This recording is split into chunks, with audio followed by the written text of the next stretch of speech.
To date, we've always flipped them. Our target was 18 to 24 months for these flips, but we are transitioning into what we call legacy ownership.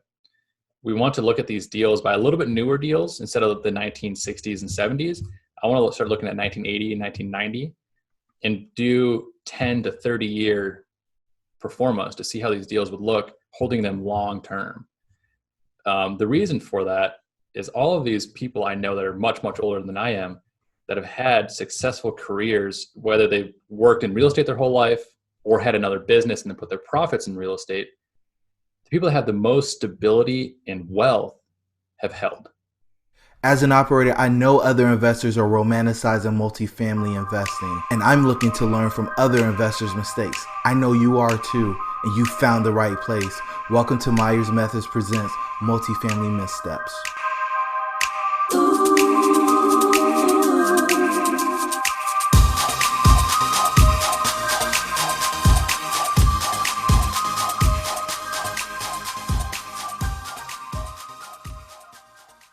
Hey everybody, and welcome to Myers Methods Presents Multifamily Missteps. I'm your host Jerome, and have Ben Wuollet with me today. Ben, how are you? Great, man. How you doing today?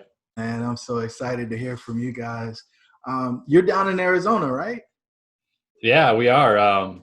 It's been beautiful weather. We actually just got back from mountain biking this morning. Bruce and I like to get out all the time. We go usually 2 or 3 days a week. Wow. So if you would, do me a favor and tell the guests a little bit about yourself and kind of your background in multifamily. Yeah, so my name is Ben. Work at Bakerson with my father, Bruce. And we have been in real estate, or he's been in real estate since 2002. I got in 2012. And we started in single family homes, buying the worst homes across South and West Phoenix. We were at the auctions, REOs, short sales, you name it. We were trying to hit every avenue back in, from 2010 to 2015 after the crash of the market. There was so many foreclosed homes here in the Phoenix market that we were having a blast wholesaling them. And then we got introduced into multifamily. We started wholesaling a couple apartment buildings, and then we watched a couple guys. We were giggling. We'd make 20 to 50 grand on a flip. And then the next guy would go put a bunch of money into it, re-rent all the units, put it up for sale. And we were looking at the spreads like, man, that guy just made like $500,000. If he can do it, why can't we do that? And we partnered with a couple of guys that they brought the deals, we brought the money, and they brought the operations expertise. We got to those 2 deals. We said, well, we can do this. So we went out and started finding deals ourselves, raising the equity, and we've been doing that since 2015 forward. Wow. So was it as easy as you guys thought it was going to be once you got into it? There were some deals that were, pretty easy, but there are deals that started to go sideways. The big thing that we had challenges with in the beginning is really finding a good property management company, especially going into these rougher areas, if you will. We bought a lot of properties that had crime, and property management companies, in my opinion, are not really set up to make money during that transition phase. So they start to lose interest when you're emptying out units, kicking out the crime. There might be times that they're getting threats of people that don't want to be kicked out because now we're disturbing the status quo of how that building was managed for years. And the managers they like to manage an easy building. You give them a B-class building that's already running, you're going to do some quick value add. They love that. But we love going into the rough neighborhoods and really serving the underserved. And it's taken us quite a while to find that property management company that's really been a match for us. One of the deals that we bought was actually down in Tucson. I'll talk about that one for a little bit. It was a 52 unit building, and there was some rent controls. Half of the building was on what's called a LURA, land use restriction agreement. And so half the property was controlling the rent. We had a lot of paperwork that had to be sent to the government agencies to make sure that we were in compliance.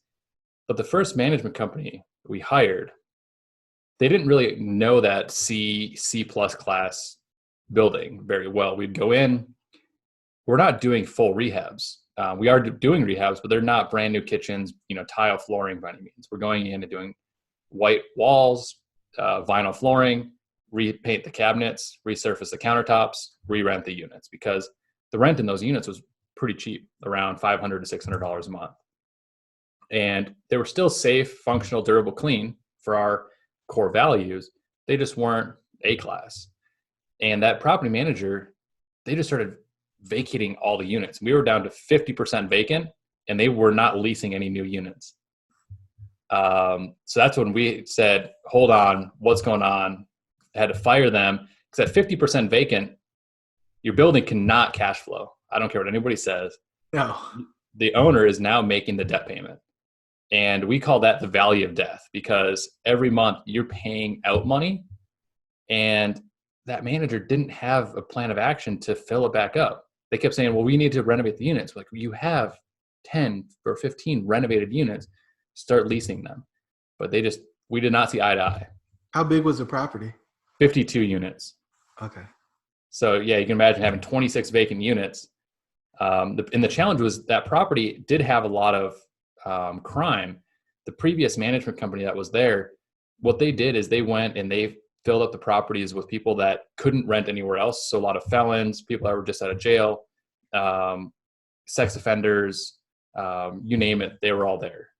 And the challenge is, once you had all of those vacant units, now the transient community, the homeless, started breaking into the units for a place to sleep at night, because when you have that many vacant units, the activity level at your property is down. So we would have weekly doors being kicked in and people sleeping in the units. Wow. So you said Tucson. How far is that from where you guys are? So Tucson is about 2 hours from Phoenix. Okay. It's still a major metropolitan area here. It's the MSA is about just over 1 million in population. We do a lot of investing in Tucson, because that market was kind of the forgotten about market. Phoenix had so much activity. People would come from the West Coast. There were people coming from Texas, the Midwest. They were all flocking to Phoenix because the growth curve here was amazing. The rent growth was awesome. Our population growth is awesome. The job growth was awesome. And the challenge is, every building that went up for sale had 10 to 30 offers on it. So you had to find deals off market, but the sellers are becoming more sophisticated. Why would they sell a deal off market when they can bring it to the market and get 10 to 30 offers? Well, the challenge with that for us as a buyer, you always want as cheap as possible. And as a seller, you always want it to sell for the highest price possible. And there were other buyers that were willing to take the risk and pay a lot more for the property than we could pay. What? And because the population and rent growth was so good, they were banking on rent numbers 2 to 3 years from now. When we do our underwriting, we underwrite what can we for sure get year one, and then we might put a little bit of rent growth in there, but we're not banking on, let's say the market rent is $1,000 per unit. We're not saying, oh yeah, 3 years from now I can for sure get $1,200. Well, if there's no other properties getting $1,200 in that neighborhood, I'm not budgeting $1,200. I'm going to budget, if everybody's getting $1,000, I'm budgeting $1,000, and I'm going to stress test it at, say, $900, $850, just to see if, worst case scenario, if we have to lower the rents to be the most competitive building in the neighborhood, we could do that temporarily. Right. So that's why we went down to Tucson. We went down there. We bought 5 deals in 7 months. There was a deal that was on the market, and we noticed that a buyer backed out. So we immediately got in the car, drove down there, looked at it, went to the restaurant, wrote an offer, and headed to that seller within an hour of touring the property. And he accepted it that evening. So we saw the opportunity, said, hey, some reason somebody backed out, we have to buy this deal. From there we bought, so that was a 32 unit. And then we bought a 34 unit off market, a 74 unit, a 61 unit, and a 12 unit, all within like 7 months. Are you guys buying this stuff in all cash? So we were using hard money. Most of these deals, because of the no NOI. Some of these deals we purchased 50% vacant. Banks wouldn't touch that stuff.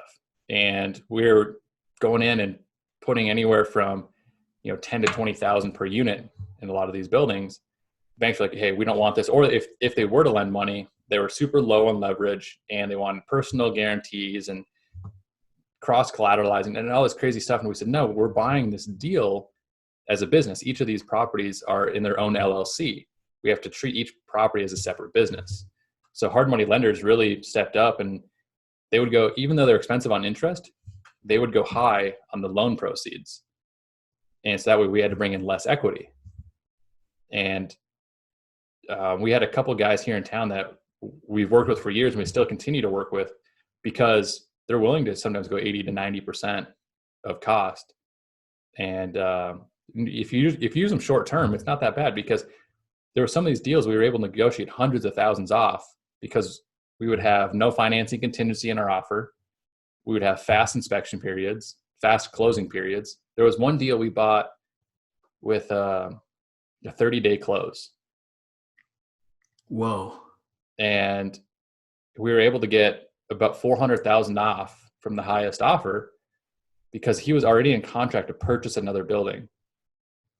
And I think it was like 300 or 400. It was anyways, hundreds of thousands off, but he needed a guaranteed close. And he was willing to, reduce the price that much from go to an operator that he knew could close. So have you guys learned any hard lessons with dealing with, these hard money lenders? For sure. The hard money, where it gets expensive, and I'll tie it back to the property management, is if you have issues with the property management and your timelines keep getting extended, well, some of these hard money lenders are between 9 to 12% interest. And we budget using them only for 1 to 1.5 years maximum.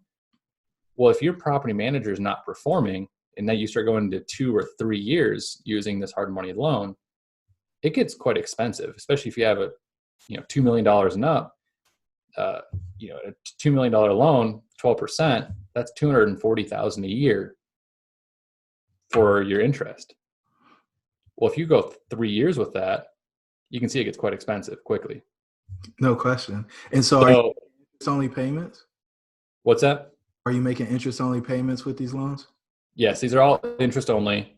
And a lot of them, our loan terms are usually around 18 months, but there are times when we've had those property management issues that we've had to go for extensions. And the nice thing about the lenders that we've worked with is we have a long relationship with them.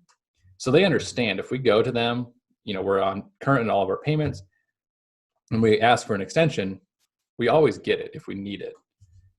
Versus some of these, banks that we don't have a relationship with, it might be a little bit more difficult to modify your loan terms down the road.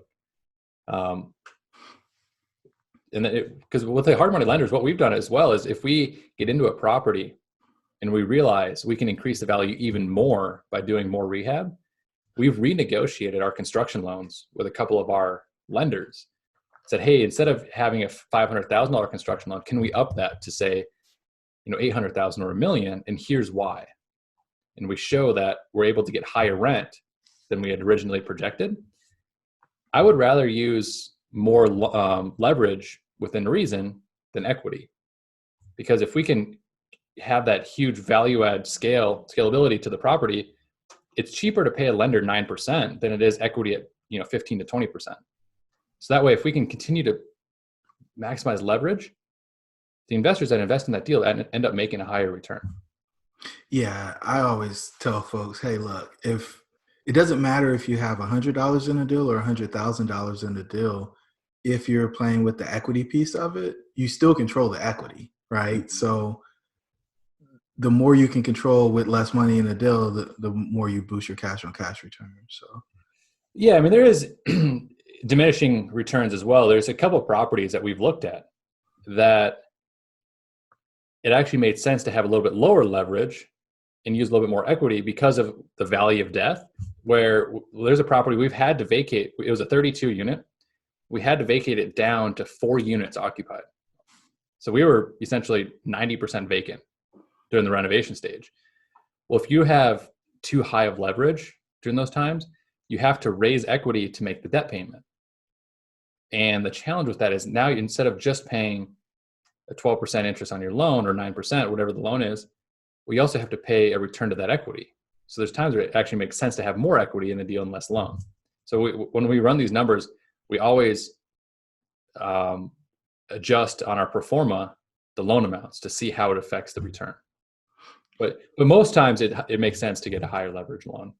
Ben, are you guys syndicating these deals or just using hard money and bringing your own capital? Like, how are you financing? So we are syndicating. In our capital stack, first is the loan. The loan is always in first position. And then we syndicate the rest of it. Most of our loans we're able to get around 80% plus or minus loan to cost. And then that 20% is syndicated through friends and family. We've done 2 different funds. We have done a 506B, which is no crowdfunding. That's existing relationships only. And then we've done 506C, which is a crowdfunding platform that you can go out and market to the world. The downside with a 506C is all the investors have to be accredited. You're not able to take any non-accredited. So when we're working with our friends and family, the 506B can be nice because there's some of the people that still like to put in, $50,000 or $100,000 in our deals, but they might not be accredited, but they trust us and they've done deals time after time after time. And we like to continue to use them because they really helped launch the business. They were the first people to put up money when we got into houses and then multifamily. What's up, guys? It's your host, Jerome. I just want to let you know we launched Myers Methods in the fall of 2019 with the ambition to inspire a new breed of multifamily investor. If you are interested in getting into multifamily or scaling your current business, hop over to our website at myersmethods.com to grab your free 4-step guide on how to get the ball rolling in multifamily. Now let's get back to the episode. So when you get deep into the deals, are you guys refinancing and keeping them, or are you always flipping them? To date, we've always flipped them. Our target was 18 to 24 months for these flips, but we are transitioning into what we call legacy ownership. We want to look at these deals by a little bit newer deals instead of the 1960s and 70s. I want to start looking at 1980 and 1990 and do 10 to 30 year pro formas to see how these deals would look, holding them long term. The reason for that is all of these people I know that are much, much older than I am that have had successful careers, whether they've worked in real estate their whole life or had another business and then put their profits in real estate. The people that have the most stability and wealth have held. Flipping is fun. You can make cash, put money in the bank, within a few years, you can make a decent income. But if you sell all of your buildings, you're essentially unemployed. You have no more cash coming in. And with flipping, you're always chasing the next deal. You're addicted to that flip. But in a market like we are in today with this coronavirus going around, well, if you have enough deals in your portfolio, you don't have to buy or sell. You just say, do you know what? I'm waiting. I'm just going to pause. I'm going to collect my rent. And then you can be really patient and sniper focus and find that deal that you love. Because I believe right now there's going to be some good deals popping up. Yeah. So let's take it back to the property managers. You kind of said, hey, they lost interest. They weren't making money because they weren't collecting much in rent. What process change did you guys make in order to prevent this from happening again? Because, your back is against the wall when you got that hard money and you got to execute your business plan. So we have a manager, one that we use in Tucson. She's great. So she has a unique business model that a lot of lenders and other owners have never used. It's atypical to property management. We have a 75 unit that she manages right now with no on-site manager. And she manages it remotely. What she does have at the property is somebody that gets reduced rent as part of compensation. And what they do is they just open the doors for the manager. So our property manager fields all the calls, applications, background checks, and then She deals with the move in and move out. So that way we don't have to pay, $18 an hour to an on-site manager. We can pay $500 a month in reduced rent. Now you have somebody that still lives at the property, that's eyes on the property. They're motivated because they live there very inexpensively, and it's part-time for them. They're not opening doors all day long. So it's just, a couple times a day, maybe to go open up doors, and they get reduced rent. So that we find that, especially if there's a family where, say, the husband is working and the wife is a stay-at-home mom, well, it really motivates them for that wife to help out in the community like that, because now it's less stress for them for rent.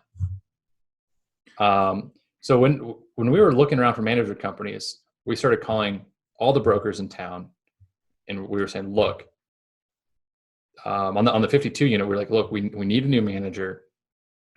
Who is the right person? Because the challenge with 52 units, it's an odd size. It's big enough where you really do want somebody on site, but it's small enough where you can't budget somebody 40 hours a week either. And nobody I know wants to only work 15 or 20 hours a week. Everybody wants a full-time job. So that's when we got introduced to this manager that has a unique system, and she saved our tail on that property. We did really well, actually. We bought that property for $1.56 million, $30,000 a door. That's cheap. And a year and a half later, we sold it for $2.5 million, and we only had like $150,000 or $200,000 in reno. And so the property itself wasn't a bad property. It just needed a few $1,000s per unit to clean it up. And so when she came in, and she actually filled up the property, got it to 90% occupied in a couple months. Went down to 26, right? Yeah, it went down to 26. She got back up to the high 40s in a couple months of 20 units. So she's filling, a unit every other day or every 3 days. So who does the collections in this model? So she does all the collections, and she's been transitioning all the people, even in Class C, to pay online through the portal. And if they can't pay online, they have to mail the check into the office or drop it off at the office. But she has been slowly transitioning all of our residents to pay online for 2 reasons. She tells them, once you pay online, it's in. It's trackable for both people. It's trackable for the manager. It's trackable for the resident. And most people have smartphones nowadays. Even the low income, we walk our properties, and there's a lot of smartphones. So most of our people are actually preferring to pay online because they don't have to get in their car and drive, maybe say pick up a money order and then drive to the manager's office and drop it off, or mail it. They just hop on their phone and pay. And that's through, I believe we use AppFolio for that manager. So they have systems through their property management software to do that. Nice. I like the hybrid model. So what is the one thing or some words of wisdom you would give to our listeners who are in the space and either doing their first deal or scaling on their next? Be very conservative on all aspects of the deal. Bruce had told me, he chatted about some of the construction costs. Put a contingency in there, because when you walk a building, we all have our expectations on what we want to spend for renovation, but until you start getting into units, you don't really know exactly what you're going to spend. You start, say, getting under the cabinets, or there's units that get damaged. There's times you walk the property and the unit might be in somewhat bad shape, but then 6 months or a year later, when that person moves out, it might actually be in worse shape than you had originally budgeted, because that's happened where people have moved out. Maybe they're upset at us for some reason and they've damaged the unit on the way out. Have a contingency in your construction for, no crap hit the fan, and the last thing you want is to be 70 or 80% through your project and run out of money. The second thing is double check the rents. As we all know, this is an income and expense game. Make sure that you can get those rents today and not banking multiple years in the future. I get it. We all put rent growth in our performance, and we have to put those in there. But don't bank on a rent that's completely out of market and saying, oh, I can rehab this building, be the nicest one in the neighborhood, and I'll get $300 higher than everybody else. Sometimes it works, but you really have to dive into each property in that specific neighborhood. And then be conservative on timelines. If you say, I'm going to be in and out of this deal in 18 months, stress test it. What happens if it's 24 months? What happens if it's 30 months? There's so many things that can happen once you get into a building. The market could shift. I mean, we're in the middle of that right now. What happens if you say that you wanted to sell it in May of this year? What if it's not a good time to sell it? Do you have the ability to hold it for another 6 or 12 months to wait for that opportune time? And that's what we're going through right now. We've got two that we're either going to refi or sell. And it's like, okay, what do we do? Do we go to market or do we pull back and wait? So I think we have 2 deals in escrow to sell right now in Tucson. And we have talked a lot internally about what happens if they don't close. And we do have refi options for both of those properties. They're both great properties. So we would like to sell them because we told our investors on those deals that this is a buy, fix, and sell. But I think they would understand if we go back and say, hey, look, we were in escrow. The buyer didn't execute. We're going to refinance the property, hopefully get them some of their original capital back, if not as much of it, all of it, or as much as possible. So that way they have less risk in the deal. They're just at that point tying up their future profits. And then tell them we're going to hold it for, say, 12 or 24 months from here, and then we'll see when we can exit the deal. I still feel very confident in real estate in the long run. Right. I think there are certain cities in the U.S. that are going to get hit really hard in this. Arizona, I'm not going to say I'm overly optimistic, but we're still such an undersupply market. We do not have enough inventory for the population growth here. That's why I think in the long run, we might go through a temporary, period of struggle, but then I think we'll rebound. But who knows? That's kind of that's the question that everybody's asking right now. And I don't think anybody for sure knows. Yeah, I agree with you, Ben. And I really appreciate you coming on the show. How can the listeners get in contact with you if they have any questions? They could always email me, ben@bakerson.com. So Bakerson is spelled Bakerson. And then my cell phone is 480-307-3313. And you can call me. If I don't answer, I'm a fast texter, so you can text me at any time. And if I don't answer, obviously just leave me a voicemail or send me a text. Wow, that's really generous, Ben. I appreciate you sharing that with the folks. If there comes a time where you want me to edit it out, let me know, all right? All right.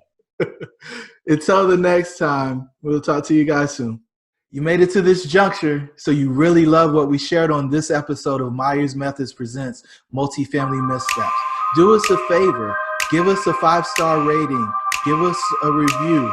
And share this with somebody who's interested in multifamily investing. Until the next time, the pack is with you.